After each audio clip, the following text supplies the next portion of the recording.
ఈ యొక్క విలువైన సమయంలో మన మధ్య దేవుని సేవకులు రాజా గారు క్లుప్తంగా కొన్ని మాటలు దేవుని వాక్యాన్ని మనకు అందించాలని వారిని ప్రేమతో ఆహ్వానిస్తూ ఉన్నాను.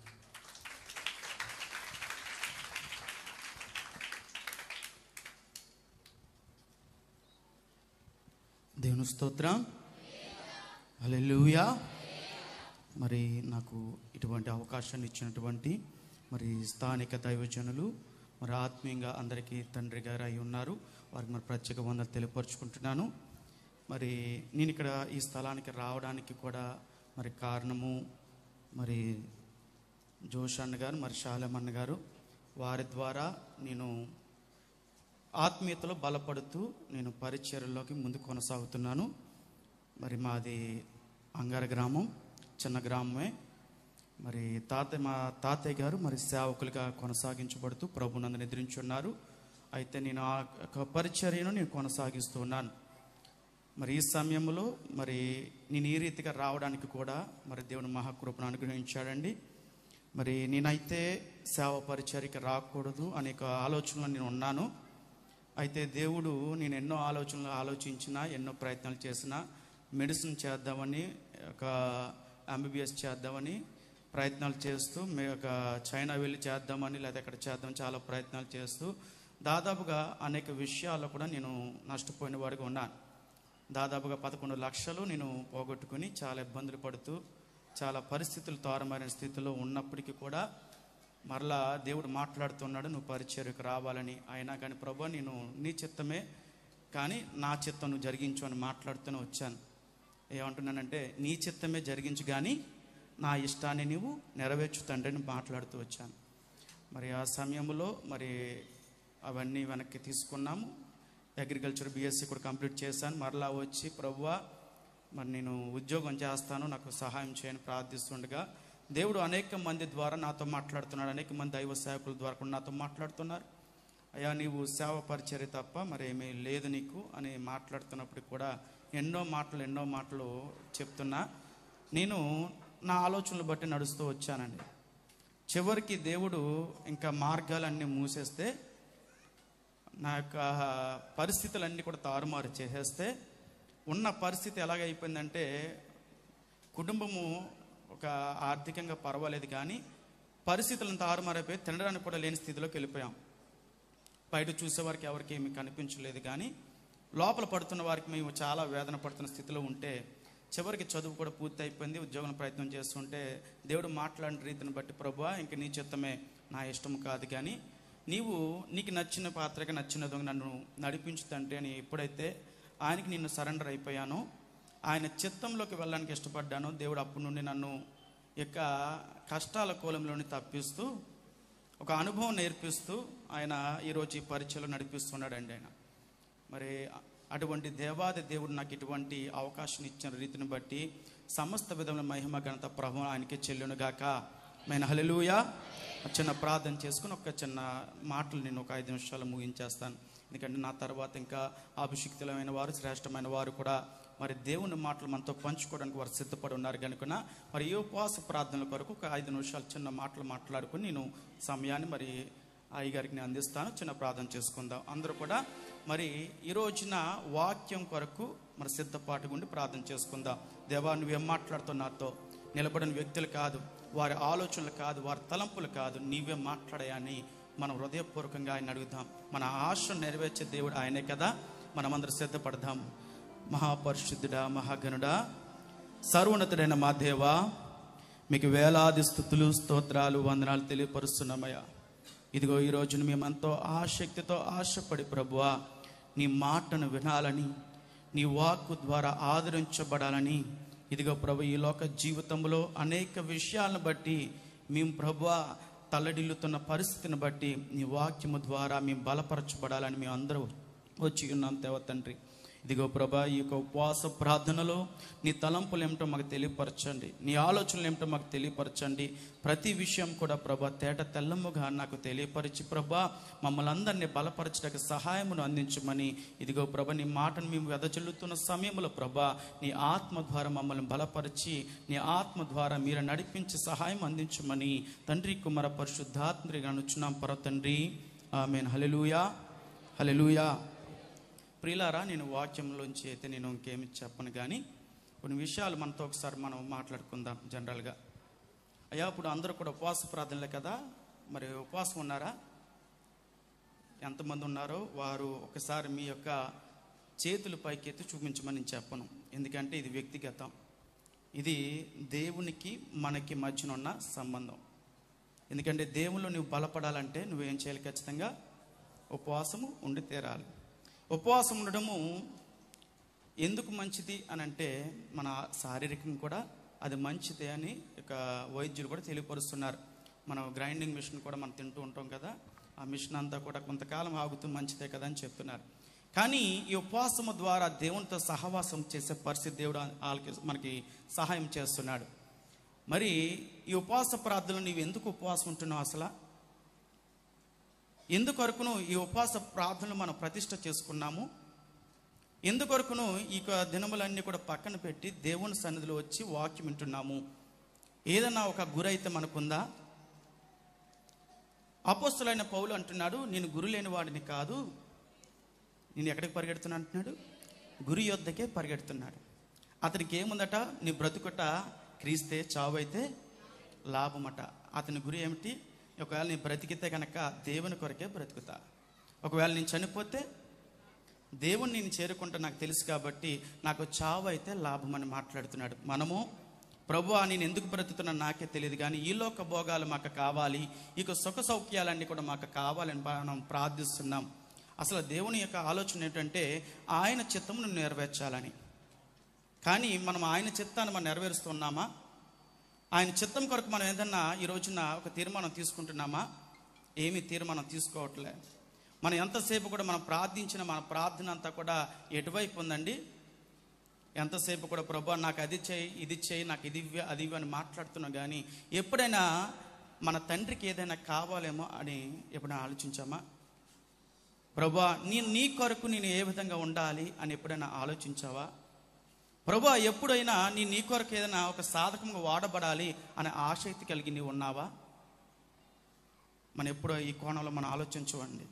ఎంతసేపు కూడా మన ప్రార్థన మనం చేస్తామంటే మనం ఆలోచిస్తాము, ప్రభువా నాకు మంచి ఉద్యోగానికి ఇవి, ప్రభువా నాకు వివాహము జరిగించు, ప్రభువా నాకు కుమారులు ఇవి, కుమార్తెలు ఇవి, ప్రభువా నాకు మంచి ఆస్తిపాస్తులు ఇవి. ఇవే కదా మన ప్రార్థన.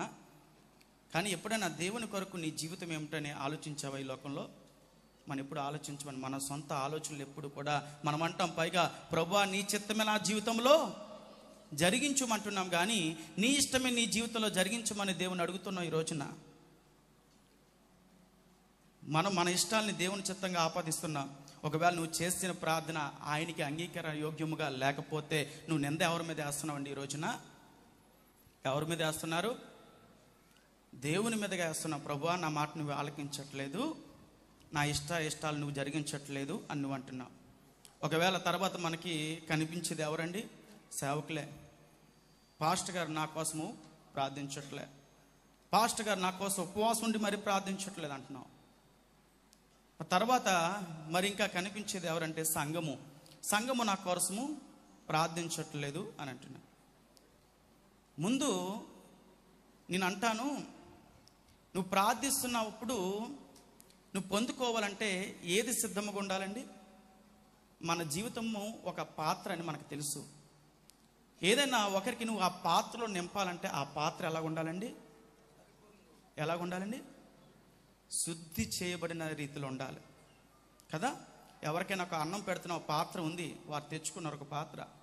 ఆ పాత్ర నువ్వేనా వారికి అన్నం పెట్టాలంటే ఆ పాత్ర ఎలా ఉండాలి? చాలా మురికిగా, మట్టితోనూ చాలా చిరాగ్గా ఉండాలి కదా. ఎలా ఉండాలి? చాలా శుభ్రంగా ఉండాలి. మనం ఇచ్చింది ఉపయోగకరమైన రీతిలో అది వాడబడాలి కదా. కాబట్టి ఒక పాత్ర సరిగ్గా లేని రీతిలో నువ్వు ఒకవేళ అందులో ఆహారంతో నింపడానికి ఇష్టపడతారా? ఏదైనా విలువైన వాటితో నింపడానికి ఇష్టపడతారా? ఎందుకని? ఒకవేళ ఇస్తే దాని విలువ పోతుంది కనుక. దేవుడు ఈ రోజున అదే అంటున్నాడు నీతో, నీ పాత్రను నువ్వు ఈ ఉపవాస దినముల్లో నువ్వు శుద్ధి చేసుకోవాలని. నీ ఆలోచన అంతా నీ చిత్తము నీ ఇష్టము కాదు, దేవుని చిత్తము నెరవేర్చబడాలని. దానికోసం ఈ రోజున నిన్ను ఈ సన్నిధులు ఈ సమయంలో ఇక్కడికి ఉంచాడు. లేకపోతే మనమందరం అనేక మంది చూస్తున్న ఈ రోజుల్లో 4-5 రోజుల్లోనే అనేక మంది నిద్రించిన వారికి ఉన్నారండి. మరణం అయిపోయిన వారికి కనిపిస్తున్నారు ఈ రోజున. ఎన్నో అపాయాలు మన జీవితంలో కూడా నేటికి కూడా ఎన్నో అపాయాలు దేవుడు తప్పిస్తూ వచ్చాడు కదా. ఎందుకనంటే నువ్వు చేసిన భక్తి కాదని కారణం, నువ్వు గొప్ప జీవితం జీవించావని కాదు, దేవుని చిత్తం నీ ద్వారా నెరవేర్చబడాలి, అందుకొరకే ఆయన ఉంచాడు ఈ రోజున. కానీ మనము అది తప్ప అన్ని చేస్తున్నాం. కాబట్టి దేవుడు ఇవ్వాలనేది మనుషులమైన మనమే ఏదైనా ఇవ్వాలంటే, విలువలేనిదైనా ఇవ్వాలంటే ఆ పాత్ర ఎలా ఉండాలనుకుంటున్నాము? మట్టి చేతులతో నువ్వు ఏదైనా ఇస్తే తీసుకునే వారు మట్టి చేతులతో ఉంటే ఇష్టపడుతున్నావు ఇవ్వడానికి కదా.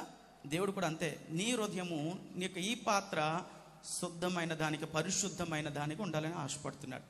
ఎప్పుడైతే ఈ పరిశుద్ధమైన స్థితిలో నీవు ఉంటే దేవుడు ఇచ్చేది అది ఖచ్చితంగా ఫలింపబడుతుంది. నీ ప్రార్థనకు దేవుడు జవాబునిస్తాడండి. పాస్టర్ గారు చేసిన ప్రార్థన జవాబు ఇవ్వాలి అని అంటే ముందుగా నువ్వు ప్రార్థన చేయాలి. ఒక విధంగా ఒకటి మాట్లాడతాను నేను. అయితే ఒక సేవకుడు ఎలా అంటున్నాడు, ఆయన మనం ప్రార్థన చేస్తేనట అది అప్లికేషన్ అట కదండి. మనం చేస్తే అప్లికేషన్ అట, మరి సేవకులు సంఘము చేస్తే అది రికమెండేషన్ అటండి. ఒకవేళ మనం ఎవరైనా అధికారుల నుండి ఏదైనా కావాలనుకుంటే మనం ముందుగా ఏం చేయాలండి? అప్లికేషన్ పెట్టాలి లేదా? ఏమండి, అప్లికేషన్ పెట్టాలి. అప్లికేషన్ పెట్టకుండా మనం ఎవరి చేతన, ఒక ఎమ్మెల్యే కానీ ఎంపీ కానీ ముఖ్యమంత్రి ఎవరి చేతన రికమెండేషన్ చేస్తే పని అవుతుందా? అవుతుంది. ముందేమంటారు? అప్లికేషన్ పెట్టాలని. అలాగే అండి, మనం కూడా ఏం చేస్తున్నామంటే మన ప్రార్థన అనే అప్లికేషన్ మనం పెట్టట్లేదు, కానీ పాస్టర్లు సేవకుల రికమెండేషన్ మనం అడుగుతున్నాం. ఈ రోజున నువ్వు అప్లికేషన్ పెడితేనే, నువ్వు మొర్ర పెడితేనే, అన్న ఏం చేసింది? మొర్ర పెట్టింది, దేవుడు గొప్ప రీతిగా తన జీవితాల కార్యాన్ని జరిగించాడు, నిందను తొలగించి ఎటువంటి స్థితిలో ఆమెను బలపరిచాడట. ఒక నింద ఉంది ఆమెకి, పిల్లలు లేరు, గొడ్రాలు అని. కానీ దేవుడు ఎటువంటి స్థితిలో మార్చాడంటే ఆమె గొప్ప ప్రవక్త తల్లి, న్యాయాధిపతి తల్లి. ఆమె ఒక రాజును అభిషేకించే వాడిని కనిన దానిగా ఉందండి. అందరూ కూడా ఆమెను చూసి, అమ్మా నువ్వు ఎంత యోగ్యురాలివి, ఎంత ధన్యురాలివి అంటున్నారు. ఇదంతా ఎందువల్ల జరిగిందట? ప్రార్థన. ఆమె ఎవరి కోసం అడిగిందట? దేవుని సన్నిధిలో మోకరించి. అంతకుముందు వరకు అడిగిందట, ప్రభువా ప్రభు అని ప్రార్థన చేస్తున్న నాకు బిడ్డలు నీవు అన్నది. దేవుడు అనలే. కానీ ఒకనొక సమయంలో ప్రార్థిస్తూ, ప్రభువా నీ కొరకు నేను కుమారుని ఇస్తాను, నువ్వు నాకు కుమారుని ఇస్తే ఆ కుమారుని నీ కొరకు ఇస్తాను అంటే నీ పని కొరకు నేను ముందుగా నేను నిశ్చయించుకున్నాను, నువ్వు నీ చిత్తమే నీ పని కొరకే చేస్తానన్నది. దేవుడు అందును బట్టి ఆమె ప్రార్థన ఆలకించి ఆమెకి ఏమిచ్చాడట? కుమారునిచ్చాడు. అంటే నువ్వు ప్రార్థిస్తున్నావంటే ముందుగా నీ ఆలోచన నీ కొరకును కాదు, కానీ ఎవరి కొరకు ఆలోచించాలట? దేవుని పని కొరకు ఆలోచించాలి. ఈరోజు నీ సంఘములు నీవు ఉన్నావు, నాటపడ్డావు ఇక్కడ. మరి దేవుని పని కొరకు నువ్వు ఆలోచిస్తున్నావా? దేవుని పని కొరకు నువ్వు ఎంతగా ప్రయాసపడుతున్నావు? ఈ లోకంలో ప్రయాసాలన్నీ చాలా పడుకున్నాం, అన్నీ కూడా నెత్తి మీద పెట్టుకుంటున్నాం. మనం చాలా ప్రయాసపడుతూ దొల్లుతూ ఉన్నాం, అయ్యో అయ్యో అంటున్నాం. కానీ దేవుని సన్నిధిలో దేవుని కొరకు ఏమైనా ప్రయాస చేస్తున్నావు? ఈ రోజున ఏ ప్రయాస లేదు. ఉంటే గనక ఆ దేవుడు నువ్వు ఆలోచన చేసిన దానిని సమస్తాన్ని యావత్తును కూడా ఆయన స్థిరపరుస్తాడు, సఫలము చేస్తాడు.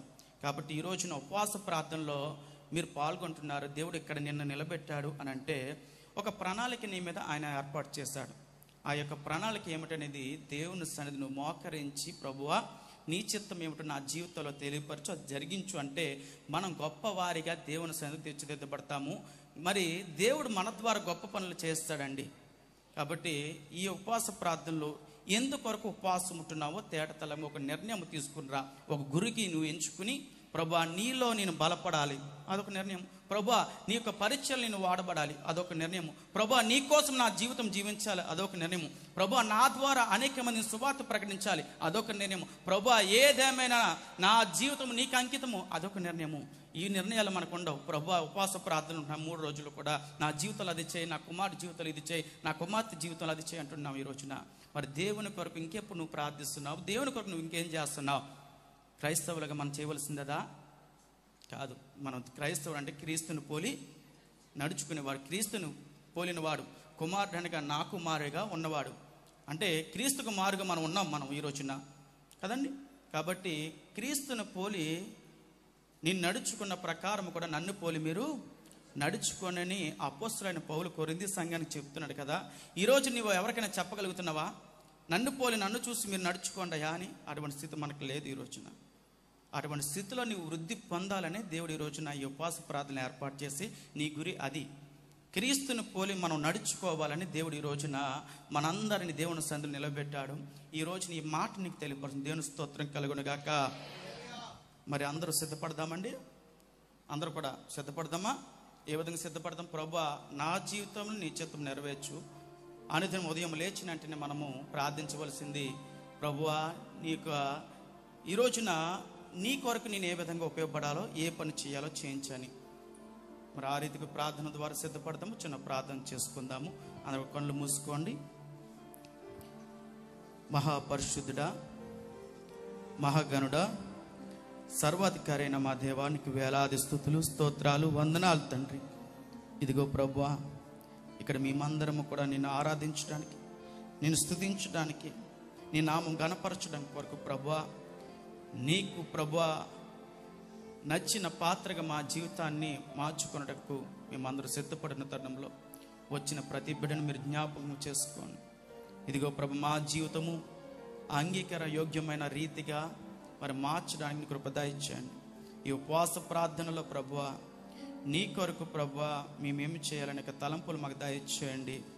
నిన్ను పోలి నడుచుకునే కృప మాకు దయచేయండి ప్రభు. నీ ద్వారా బలపరచబడినట్లుగా, నీ ద్వారా ప్రభు, నీ ఆత్మ ద్వారా మేమందరూ స్థిరపరచబడినట్లుగా ఈ సంఘంలో ఉన్న ప్రతి బిడ్డను కూడా మీరు జ్ఞాపకం చేసుకుని ఈ సంఘమును అభివృద్ధి పరిచి ప్రభువా నీ కొరకు ప్రతిష్ఠించబడినట్టు కృప దయచేయమని ప్రార్థిస్తున్నాం పరమ తండ్రి. ఆమేన్. హల్లెలూయా, హల్లెలూయా. మరి సమయం ఇచ్చిన దైవజన ప్రత్యేకంగా తెలియపరచుకుంటున్నాను. చప్పట్లు కొట్టి దేవుని మహిమపరుచుకుందాం.